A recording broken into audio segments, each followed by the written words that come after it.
Welcome to Scary Story Podcast. This episode features tales from dark events inside of a home and stories from the road. My name is Edwin. Here's a scary story.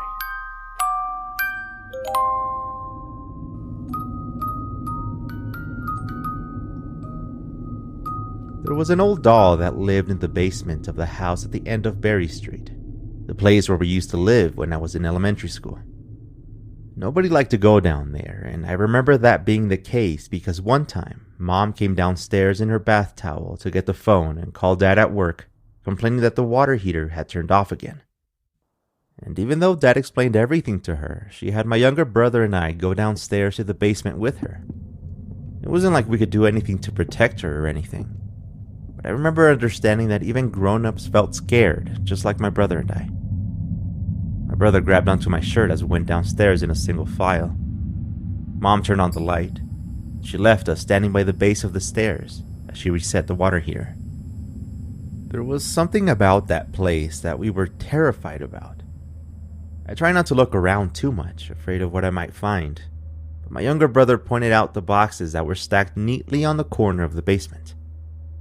3 neat medium boxes, one on top of another. The name Ellie written on the sides of every single side of them with a thick black marker. Mom sort of jogged over to us, asking us to go back upstairs. We were halfway up when she flicked the light off. We would stay up at night sometimes, talking about things and playing with some of the board games Dad had bought for himself over the years, even those that we didn't quite understand. Monopoly, for example. But while we were in the corner of the room and our laughter would die down, we could sometimes hear the faint sounds of something moving in the basement. My brother asked what I thought the sounds were, and I said that they were probably rats, thinking that it would make him feel better, but instead he shot me one of those worried looks. I didn't know what else to tell him. There was no way I was going to mention the doll that lived in the basement. Dad had told me about it. We were moving some of my toys down to the basement one night to make room for my brother's new bed, when I asked why we couldn't throw out some of Ellie's boxes. Ellie was my mom's best friend who sold us the house, and even though Dad and everyone who knew Ellie were nice to her, they all had a story to share. She was a strange woman, and even though I barely remember her, I know that she used to give me some of the strangest birthday gifts that Mom would take away to save them for later. I mean, she gave me a rug one time, and another year she gave me a book called The Guide to Crystals or something like that. Ellie used to be much older than my mom, and she used to invite us over for dinner every once in a while, but she used to give Mom strange presents too, like for her birthday. I guess the boxes didn't belong to Ellie, but instead were filled with the many odd gifts she used to give to us. Mom probably felt bad about throwing out the stuff, so she kept everything stacked up in there. Dad was never a fan of Ellie, and absolutely hated those creepy items. I could tell. He opened the boxes before putting them in the basement when we moved in, and that's when I saw the doll for the first time. She was missing a lot of dark hair from the top of her head, some of it oddly covering the front of her face. Her dress was light brown with flowers or polka dots, I don't remember. But Dad had tried to convince Mom to get rid of it. They didn't argue or anything, but I remember Mom's specific instructions to take one of the 4 boxes and separate them from the rest. 3 boxes would go into the basement and 1 would go into the attic, above our rooms. Dad rolled his eyes, knowing full well that Mom always decided these types of things and there would be no point in questioning her. I think what annoyed Dad the most was that Mom was following Ellie's crazy instructions for no reason at all. Still, he sighed as he grabbed the box without the name Ellie all over it and opened it to retape it properly. As soon as he opened it, another doll plopped out of it and landed on the floor. He grabbed it by the arm and threw it back in. He then taped up the box and said a few things under his breath as he disappeared into the entrance of the attic. He had to be nice about it, Mom would say. Ellie had gone through many things in her life, and now that she was gone, this was the least they could do to honor her wishes. Most of Ellie's other things were sold during a thing where people came to this house and bought almost everything. And the rest was thrown out. Strange things used to happen in the house. One of the creepiest was the wind. Well, that's what we called it. It would sometimes feel a strange cold wind rushing in from under the door when my brother and I were up at night. One of those times I opened up the door and the wind stopped immediately. I still remember that worried look on my little brother's face, the one he gave me when I looked back to him after shutting the door. Our room was the closest to the entrance to the basement, so we could hear some of the water rushing through the pipes, but along with those, we could hear the cries and laughter of tiny voices coming from the basement. In the beginning, we both sort of ignored it or refused to talk about it. But soon, we started hearing the sounds of little footsteps all over the ceiling, and then on the stairs. When he asked me what I thought they were once again, I said that those rats had worked their way up to the attic. I wasn't about to tell him that there was another doll living up there. But the noises became creepier, with screeches and taps against the wooden floor above us that followed no specific pattern. Fortunately, though, they only lasted a couple of nights. My little brother was the first to tell Mom and Dad about it, even though I asked him not to, mainly because it would trigger Dad to start complaining about the stuff inside those boxes. Like I said, Dad used to find them creepy. But I was right. Mom and Dad argued about the things in the boxes. They told each other so many things, but I clearly remember when Dad claimed that Ellie had gone crazy after what happened. I heard Mom gasp, saying that she couldn't believe what he was saying. Ellie, after all, was her friend. "Losing your twin babies would make anyone go crazy, Tom," I heard her yell. We could hear everything. "That thing has to go," Dad yelled back. I heard him open the basement door next to our room and then step down to it. He yelled once again, sarcastic, "Oh, this is hilarious," as he knocked over a box and went up the stairs again. The whole house went quiet. "I did not do that, Tom. This is not funny."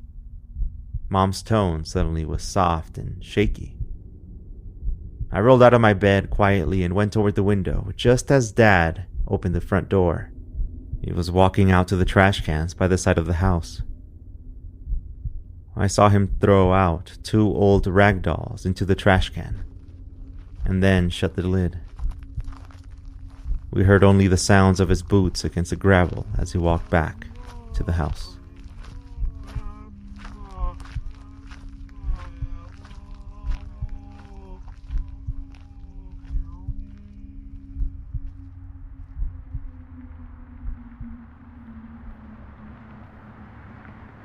I drive up and down the freeway between the apartment by my university and my parents' home almost every weekend, and I've experimented with different times of the day to make the 6-hour drive.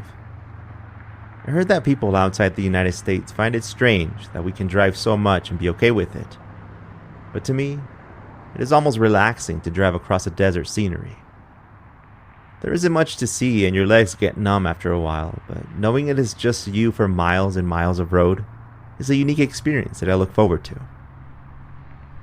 Along the way, I pass by 4 or 5 rest areas. You know, those places with the vending machines and bathrooms on the side of the freeways.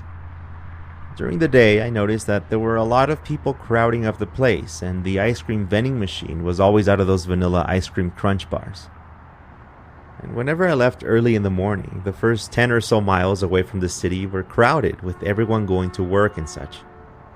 And then, on arriving, I seemed to get there just as the next rush hour had started, and the traffic was terrible. But at night, it was something else. Only seeing headlights on the road to the hum of my car felt like I was flying through space. You see, the stars are visible out there, something I don't usually get to see where I live.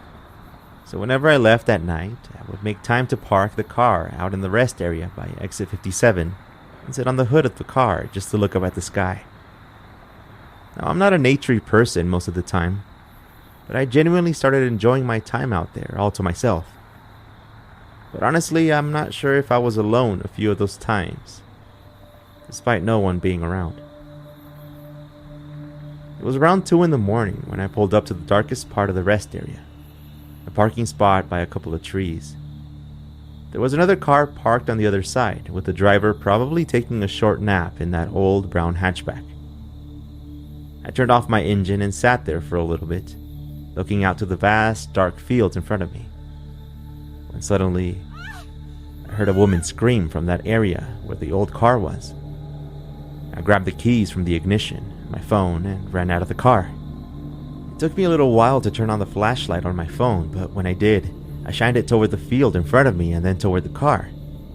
Someone was standing by it, and I remembered thinking that maybe she needed help. I jogged toward it, looking around me in case anyone else had heard the scream. There were no other cars in sight. I yelled toward the car, asking if she was okay, but the woman simply waved at me. I ran faster toward her when I heard her say to me in a calm voice to please call for help. My cell phone's flashlight turned off right when she said that. I asked what was wrong, but she stayed quiet, asking me again to please call for help. Nervously, I asked her to follow me so that I could get my phone to turn back on with the charger, and that I would call the police. I didn't know what was happening, and I always thought I would know exactly what to do in a moment like that, but it all failed me. I ran back to my car and plugged my phone into the charging cable. This time the phone turned on right away, and I dialed 911. I told the operator where I was and that there was a woman screaming who needed help. They asked me to describe her and the car, so I looked out to my window to see a brown car on the edge of the parking lot. The woman was no longer in sight. They asked me if she needed medical services, and I told them that I didn't know. They would send a highway patrol, they said, and they asked for my name and number and asked me to stay where I was and lock my doors. I figured it was some type of protocol to tell the caller to lock their doors, but it turns out they had a reason to order me to do that. When the police arrived and asked me what I had seen, they asked me to describe the woman. Short, blonde hair, dark blue jeans, and a gray hooded sweater. As they were interviewing me, another 4 or 5 vehicles showed up around the old car. Then another man came up to me asking me for a few more details before giving me his card, asking for permission to keep in touch. One of the police officers, who seemed more relaxed than the rest, told me that what I had seen could not have happened. But he didn't say much else. He did manage to tell me that the car had been reported as stolen, and that the caretakers of the rest area had requested that someone tow away that car for several days. He still thanked me for the call, but didn't say much else. Then he told me I could leave. It took a couple of days for me to realize that the story had been circling in the news and had been about that same car, and about that same woman that had been killed and stuffed into the trunk of it. You should have seen the look on my face when I saw her picture on the news.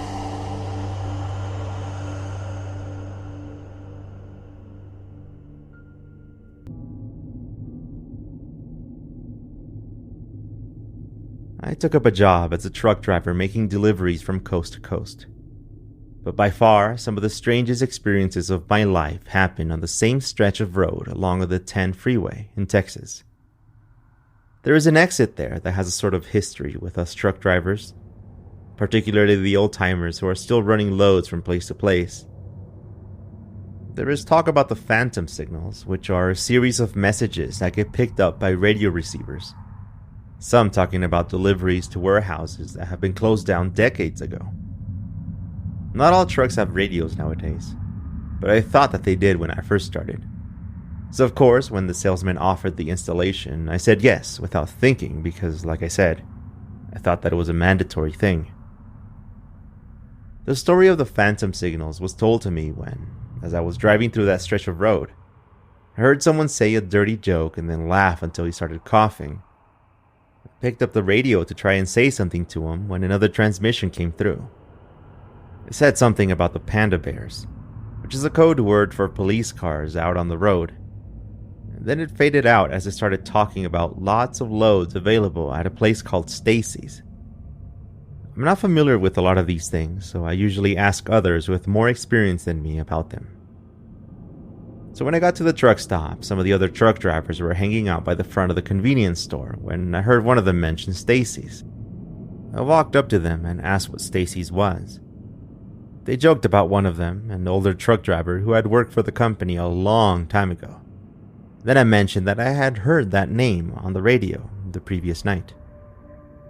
They all looked at me, both surprised at the fact that I had an old-fashioned radio in the truck, because I had heard one of these phantom signals. The older man looked at me and asked if I had been around exit 136, and I immediately said yes, even though I was not 100% sure. Yeah, he said. That's where they happen. Be careful out there, he said. And then he slowly walked back to his truck and climbed on. There are also stories of strange lights out in that area. That's what one of the other guys said. He said that trucks were allowed to park along that area because it used to have a series of warehouses around there, so the roads are wider and safer to park on. I was intrigued by the idea. Back then I was still learning the ropes and still had not gotten used to the long, boring drives that most of the drivers didn't seem to mind. So I quietly decided to park out there in that area on my way back. Maybe catch some pictures of those lights. Sure enough, the next delivery point would let me pass right through the same stretch of freeway. So I made sure that my radio was set to the same frequency and off I went. I parked by the old wire fencing, which I guessed once surrounded some of the warehouses, and I parked the truck. It was around sunset then, and it was time for me to log some sleep hours. So I got my bunk bed ready and took out some of the leftover burger combo I had bought earlier in the day. That's when the radio started going crazy. The static sound grew louder, and then I heard lots of signals being picked up at the same time. Too many voices speaking, enough to make it sound like one constant static sound. I will admit that I was freaked out by the whole thing. I started up the truck just as the sun was about to set. It looked amazing over the mountains off into the distance, so I took out my phone and took a couple of pictures, despite knowing that sunset pictures never come out okay on my phone. It was true this time too. The picture did not come out fine. At first glance, it looked like a typical scenery out in the middle of nowhere. But through the bushes, you can see faces.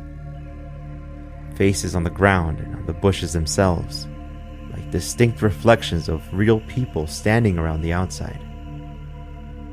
If you look closely enough, you can see my own face, taking up part of the sky on the left-hand side. It was my fault for taking the photo through a rolled-up window. But I try not to think about it as something evil. I mean, it is very possible that the reflections were all coming from inside my truck. Reflections of old truck drivers who once turned off their engines right where I was parked. It was back when the old place was buzzing with activity. My reflection showed me that I was one of them now. A real truck driver.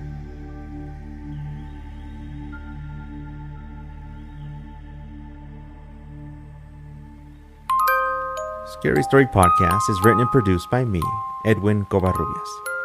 If you have a true scary story to tell, I would love to hear about it to see if we can add it for an episode of a podcast called True Scary Story. It features real calls with people who tell me about their paranormal experiences. Check out TrueScaryStory.com right now on your phone, or find the podcast by searching for True Scary Story on your podcast app. We are already receiving submissions, but we have room for more. Anyway, to get notifications when new episodes come out on Scary Story Podcast, check out the website, scarystorypodcast.com. And the form on there will ask you for your email. Just fill it out and I'll let you know when new episodes come out, along with a note from me about the episode. Until next time, thank you very much for listening.